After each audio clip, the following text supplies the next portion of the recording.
My greedy brother threw a lavish party using my late father's money, boasting, "It's my inheritance now, do something about it." I smirked and held up a legal document. "Actually, Dad left everything to me. And the cops are already on their way." His champagne glass shattered as sirens blared outside. "My name is Michael, and I grew up in Charleston, South Carolina. My father, Robert, was a hard-working man who built his small construction business from the ground up. My younger brother, David, was always the charming one, popular in school, always surrounded by friends, and adept at getting what he wanted. Despite our differences, we were close growing up. But as we aged, our paths diverged. I pursued a career in law, while David bounced from one get-rich-quick scheme to another, often relying on our father's generosity to bail him out. When Dad passed away in June 2024, it was a blow to both of us. He had been battling cancer for years, and while his passing wasn't unexpected, it still left a void. David and I stood side by side at the funeral, united in grief, or so I thought. A week after the funeral, we met at Dad's attorney's office for the will reading. David was confident, almost smug, as we sat across from Mr. Harris, Dad's longtime lawyer.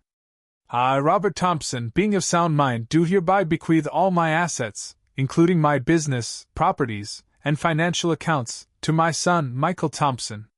David's face turned pale. "What? That can't be right. I'm his son too." Mr. Harris adjusted his glasses. "Your father updated his will last year. He felt that Michael was better suited to manage his estate." David stood up abruptly. "This is bullshit. I'm contesting this." I remained silent, knowing that Dad had made his decision for a reason. 2 months later, I received an invitation to a grand party at Dad's estate. Confused, I drove to the house, only to find it bustling with guests, music blaring, and champagne flowing. David greeted me at the door, grinning. "Welcome to my inheritance party." I was stunned. "What are you doing, David? This house isn't yours." He laughed, raising his glass. "It's mine now. Do something about it." I pulled out a legal document from my briefcase. "Actually, Dad left everything to me. And the cops are already on their way." As if on cue, sirens blared in the distance. David's champagne glass slipped from his hand, shattering on the floor. David was arrested for trespassing and unauthorized use of property. He claimed he was entitled to the estate, but the will was clear. I had inherited everything. He hired a lawyer and contested the will, alleging undue influence and lack of capacity. The court proceedings were lengthy and emotionally draining. David painted me as a manipulative son who coerced our father into changing his will. But I had evidence. Medical records, witness testimonies, and video recordings of Dad expressing his wishes. The court ruled in my favor, upholding the will. David's reputation was tarnished. He faced legal fees and public embarrassment. Our relationship was beyond repair. I took over Dad's business, honoring his legacy by expanding operations and providing jobs to the community. I also established a scholarship fund in his name, supporting students pursuing careers in construction and engineering. While the ordeal with David was painful, it reinforced the importance of integrity and honoring one's responsibilities. Families can be torn apart by greed and entitlement. My father's decision to entrust me with his legacy was not just about assets, it was about values. I hoped to live up to his expectations and make him proud. After the court ruled in my favor, I thought things would quiet down. I wanted to focus on rebuilding the business and trying to find peace after months of legal mess. But David wasn't done. 3 weeks later, I walked into the office one morning to find the front door shattered. Glass everywhere. Inside, the place was trashed. Papers torn, drawers pulled out, computer screens smashed. I stood there in silence for a moment, heart pounding. I called the police, but I already knew who did it. David. The security cameras caught everything. David, with a ski mask that he didn't even bother to wear properly, was clearly seen breaking in. He must have thought the cameras were off. The police picked him up later that day. But get this, he denied everything. Claimed it was an old employee trying to get revenge. The cops didn't buy it. Still, he got out on bail and started showing up at my house at night. Just sitting in his car outside. Staring. Not saying anything. I tried to ignore it, but my wife started getting scared. So I filed for a restraining order. That made him even angrier. One night I came home from work and found red spray paint across the garage door. Thief. The next night my tires were slashed. Then, he started sending letters, pages and pages of handwritten garbage about how I manipulated Dad, how I'd regret everything, how the truth would come out. He mailed one to every business partner I had too. People started talking. A few clients pulled out, afraid of being involved in family drama. My employees were on edge. And David? He was spiraling. He lost his apartment, crashed with a friend, and then got kicked out from there too. Last I heard, he was living in his car. One day, I got a call from a real estate agent. She said a man named David was trying to sell the beach house. Our dad's old beach house. The one I now owned. He had somehow gotten into it, and was trying to convince people he was the rightful owner. He even forged documents. I drove straight there, and sure enough, he was there, giving some young couple a tour. I pulled up, stepped out of my car, and the couple looked confused. I explained the situation, showed them the real ownership papers, and they left fast. David didn't even flinch. He stared at me and said, "You think this is over? You're not Dad. You don't deserve any of this." Then he walked out. I had the locks changed immediately. Filed another report. But the damage was constant. It wasn't just about money anymore. David was hellbent on destroying me, piece by piece. A few nights later, I got a message from an unknown number. It was a photo of my wife walking our dog, taken from a distance. No text. Just the image. I felt sick. I increased security. Installed cameras, hired a private guard for a few weeks. I even moved my wife and daughter to a hotel for a bit. I didn't want them around until I was sure he couldn't reach them. And then something shifted. I got a call from one of Dad's oldest friends, Mr. Blackwell, a man David never liked. He told me something I hadn't expected. Said David was trying to sell shares of Dad's company to someone overseas. He had forged fake documents using an old letterhead from Dad's files. The man he tried to scam sent the paperwork to Blackwell to verify. David had committed fraud. And this time, he left a paper trail. I gathered the documents, took them straight to the police. I didn't even say a word when I handed them over. But before they could arrest him, David disappeared. He didn't show up at his car, his gym, or any of his usual places. Vanished. That was 2 weeks ago. And yesterday, I got a letter in the mail. No return address. Just my name on the envelope. Inside was a short note typed. No signature.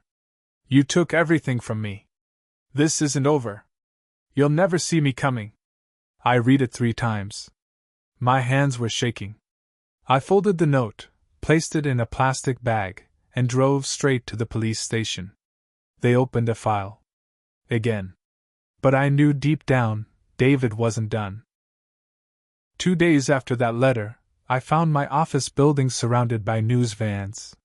Reporters crowding the sidewalk, flashing cameras, microphones waving. I hadn't done a press release. I pushed my way through the crowd, and a woman from Channel 9 shoved a mic in my face. "Mr. Thompson, do you have any comment on the allegations?" I froze. "What allegations?" She looked stunned. "You haven't seen the footage?" Turns out, someone had anonymously sent in a video to every local news station. A video that looked like it showed me taking a bribe.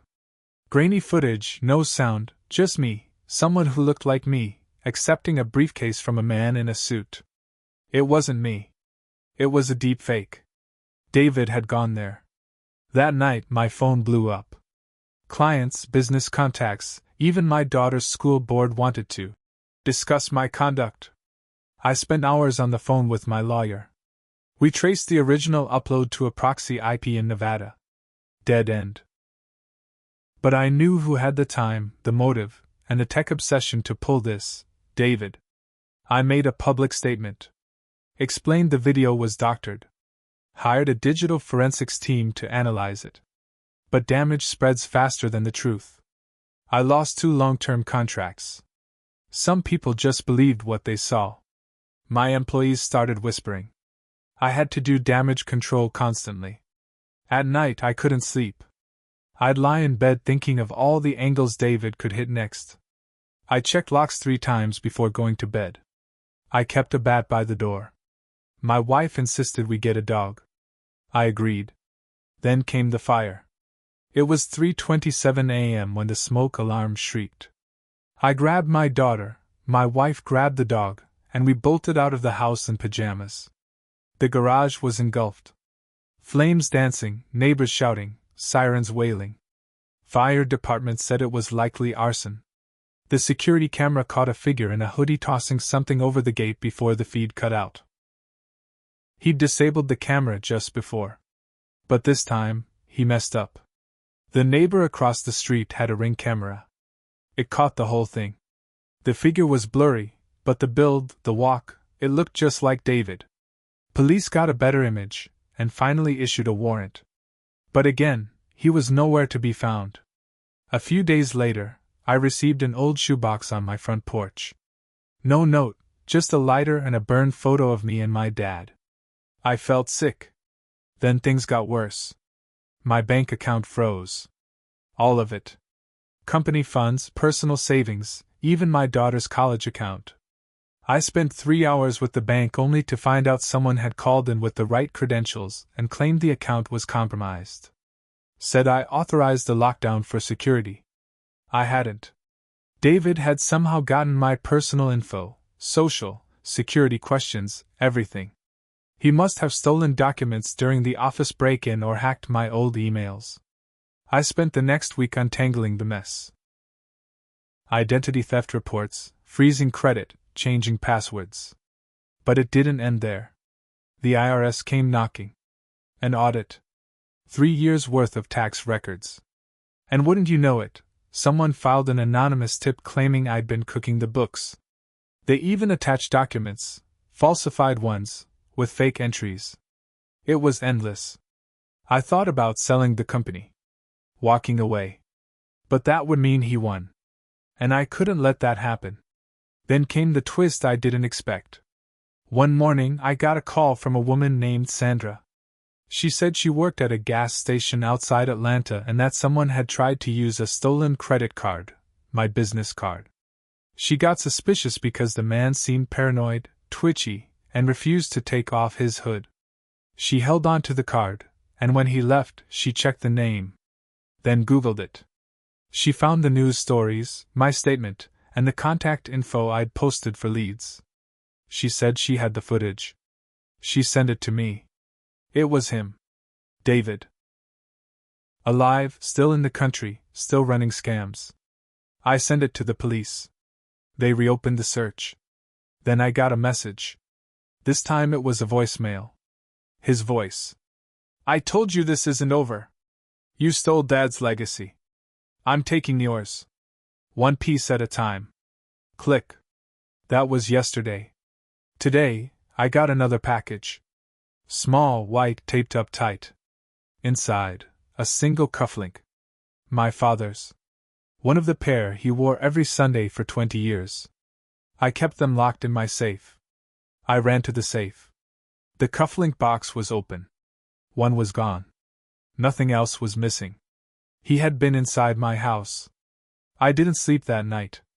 I sat in the kitchen with the lights off, just waiting, watching the hallway. I kept the dog close, my phone in one hand. I checked the windows, the doors. Nothing. But knowing David had been inside, it changed something in me. I wasn't scared. I was done. Next morning, I called in every favor I had. A friend from college who worked in cybersecurity. A retired private investigator Dad had once hired to vet new hires. Even Mr. Blackwell, Dad's old friend with deep roots in Charleston's business scene. I told them everything.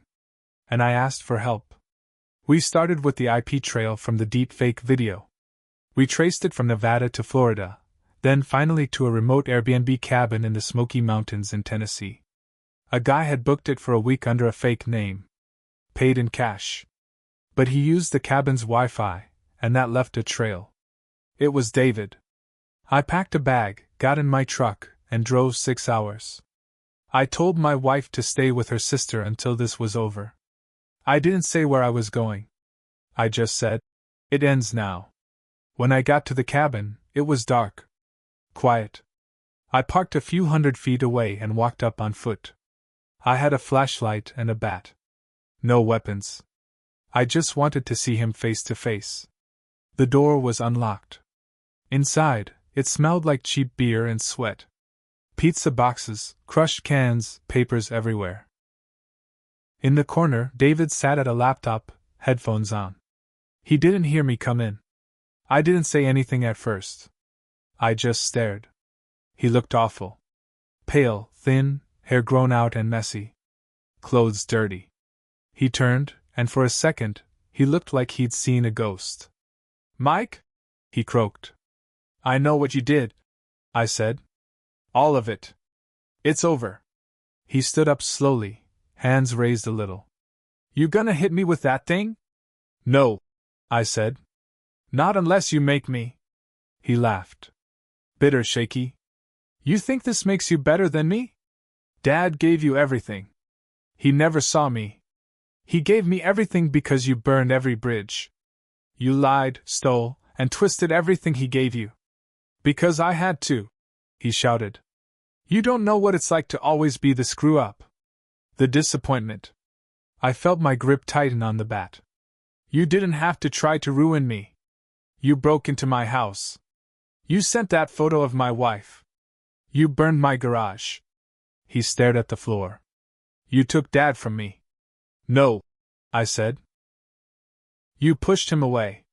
He sat back down, suddenly tired. "So what now? You gonna turn me in?" "No," I said. "You're going to." And then I did the one thing he never expected. I showed him the footage we had. The gas station. The cabin Wi-Fi logs. The proof. Everything. I told him we'd filed charges, told him how deep he was in fraud, arson, stalking, identity theft. I gave him one choice: turn himself in peacefully, or I'd let the cops drag him out by his hair. He stared at the laptop screen, shaking. He said nothing. I turned to leave. As I got to the door, he muttered, "Tell them I fought. That I didn't just crawl in." I turned, looked him in the eyes. "You did this to yourself." And then I left. Police got him 3 hours later. He didn't resist. He confessed to everything. The party. The fire. The fake video. Even the break-in and the photo of my wife. All of it. The trial was public. He looked broken in court. Not angry anymore. Just tired. He got 12 years. Maybe he'll get out sooner. I don't really care. I fixed the damage to the house. Rebuilt the garage. The business recovered, slowly. Some people never fully trusted me again. That's fine. I learned who was real. And me? I wasn't clean either. I let things slide for too long. I thought ignoring him would fix it. I should have shut him down the first time he crossed the line. I let guilt keep me quiet. Let fear make me soft. That was my mistake. But now I sleep. Doors locked. Dog by my side. Family safe. And the second cufflink? I had it melted. Turned it into a small silver coin. On one side it says, "Legacy." On the other? "Earn it."